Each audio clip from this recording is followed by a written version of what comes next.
It is so important to nail the last few rounds of your draft, and one of the best ways you can do that is finding some wide receivers late down the board who are going to contribute to your teams, whether it's in boom, bust, spike weeks, or people who have a path to real relevance and huge breakouts. In this video, I've pinpointed 5 wide receivers available at wide receiver or later on Underdog who you should be looking to target in redraft and best ball this year, who have clear spike week potential.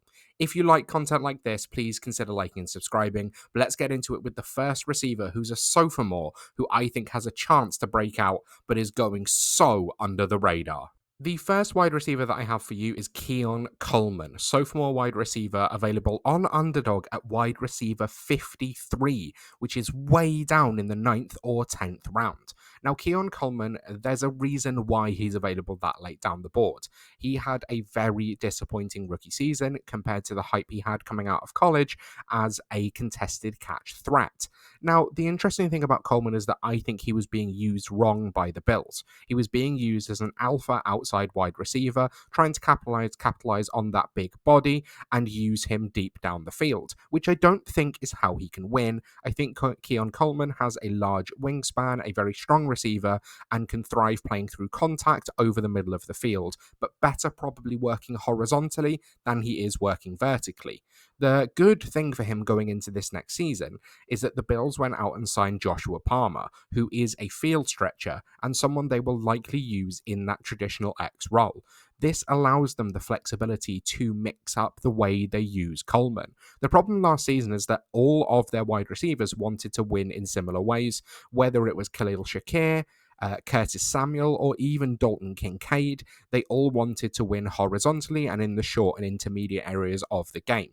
The Bills invested a lot of draft capital in Coleman just last season, so it's someone they'll want to work out.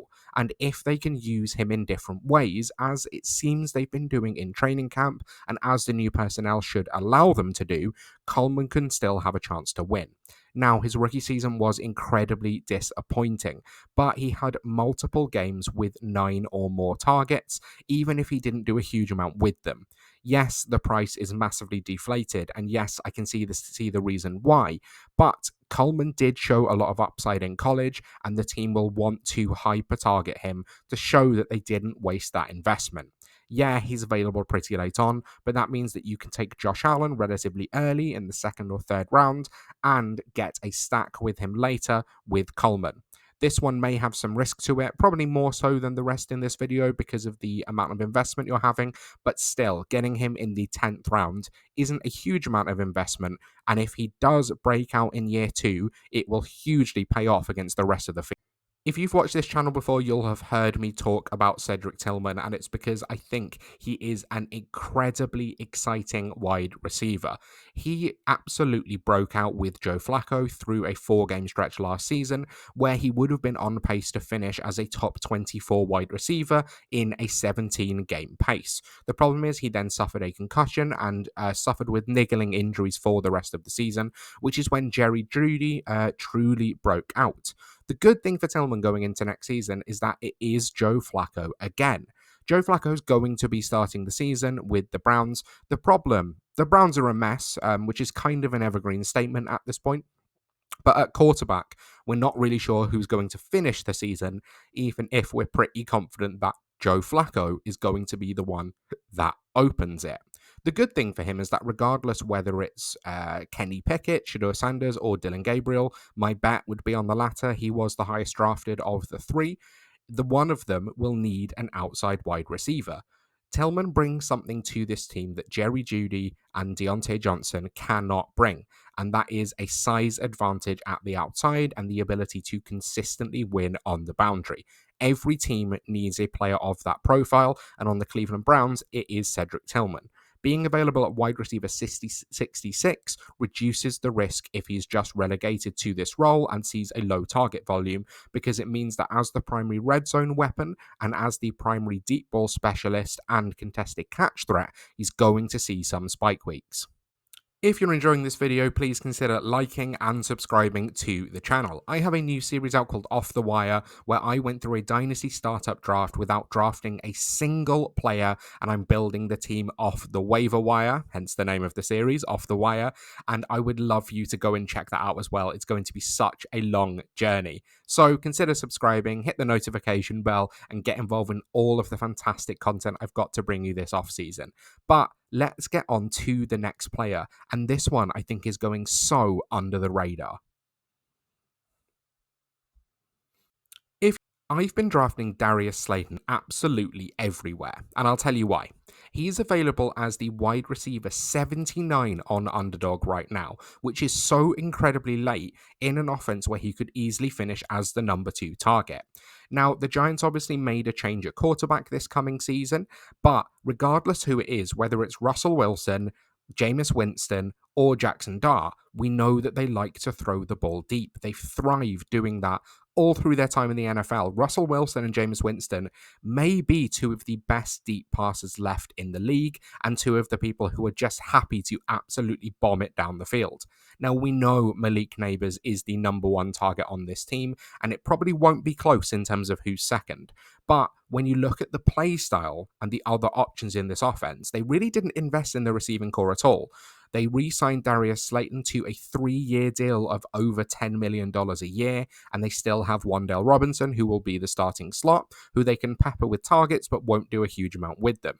Darius Slayton is going to be the other outside threat in this offense, and Malik Neighbors is going to be the number 1 threat that opposing defenses will try and stop winning, which will open up the opportunity for Slayton to consistently win deep down the field and on the outside. Slayton has been able to prove that he can do this over the course of his career in the NFL so far, and drew a lot of interest in free agency last season before ultimately deciding to re-sign with the Giants.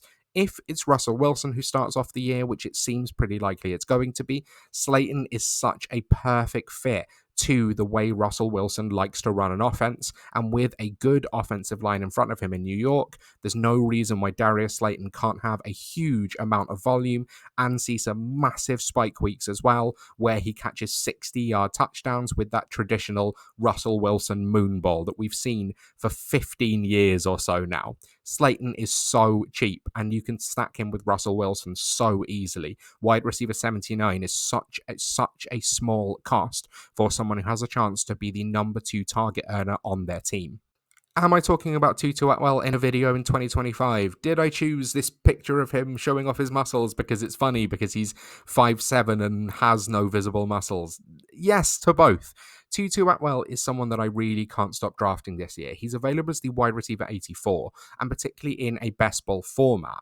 The Rams have spoken about the need for explosive plays going into next season. Sean McVay has noted that they struggled with explosive play rate last season and really lacked the ability to consistently gain chunks. It's one of the reasons that they targeted Jarquez Hunter in the 4th round of the draft, because they think that he is explosive.